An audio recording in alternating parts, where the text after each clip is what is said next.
po, ma'am. Mr. Reyes, hindi ko na alam kung anong nangyayari sa'yo. Bumababa ng mga grado mo. Tignan mo, bumabagsak ka na. Isa ka pa man din sa ating mga mahusay na estudyante sa ating paaralan. Anong nangyayari sa'yo? May problema ka ba, Mr. Reyes? Sabihin mo sa akin. Wala po, ma'am. Pasensya na po. O siya, bumalik ka na sa klase mo. Audio preview. John!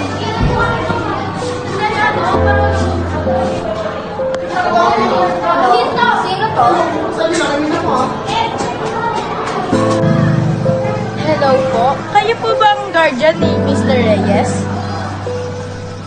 Oo, ako ang nanay ni Rio. Sino to?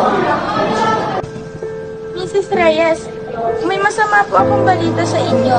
Tungkol po ito kay Rio. Wala po kasi ang kanyang mga grado at hindi ko na rin po siya nakikita active sa kanyang mga klase. Ganun po ba? Sige po, kakausapin ko siya mabuti.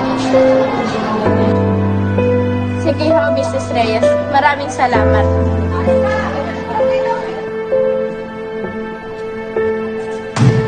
Ano to? Ano na ang parang mo sa buhay mo, Rio? Audio. Sa tingin mo, grade yan ang isang honor student na katulad mo? Ma'am, Hindi ako kapatid mo.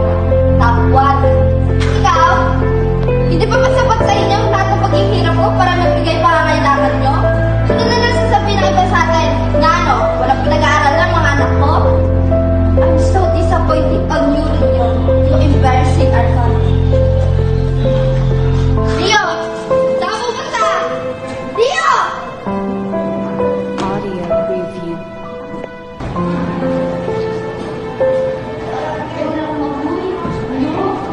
Ampar! Isa! Ampar!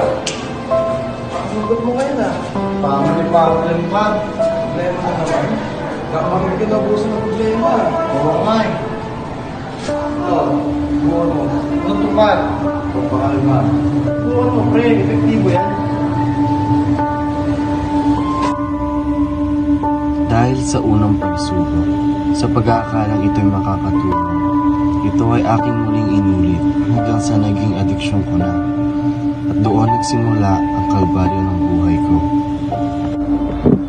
Ako si Rio F. Reyes at ibabahagi ko sa inyo ang aking mga paghihirap at naranasan bilang sangkot sa paggamit ng ipinagbabawal na gamot. Mga problema, ekspektasyon at depresyon. Yan lamang ang mga bagay na nagtulak sa akin patungo sa kalbaryo ng aking buhay. Sa murang edad, natuto akong gumamit ng pinagbabawal na gamot. Ang nooy inosente, mabuting bata at anak, nasubukan, ginusto at hinahanap-hanap na ito ng aking katawan.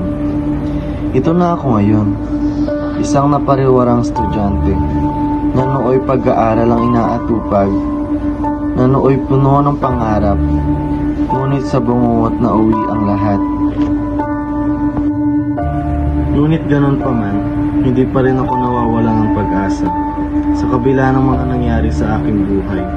Gaano pa man kasaklap ang mga nangyari, hindi pa tapos ang lahat. Papatunayan ko na ang lahat ay pwedeng magbago, na ang lahat ay pwedeng makapagsimula ng panibagong buhay. Gaano man kasakit ang sitwasyon, nasa akin o nasa sarili pa rin natin ang desisyon. Nasa sarili pa rin natin ang mga sagot.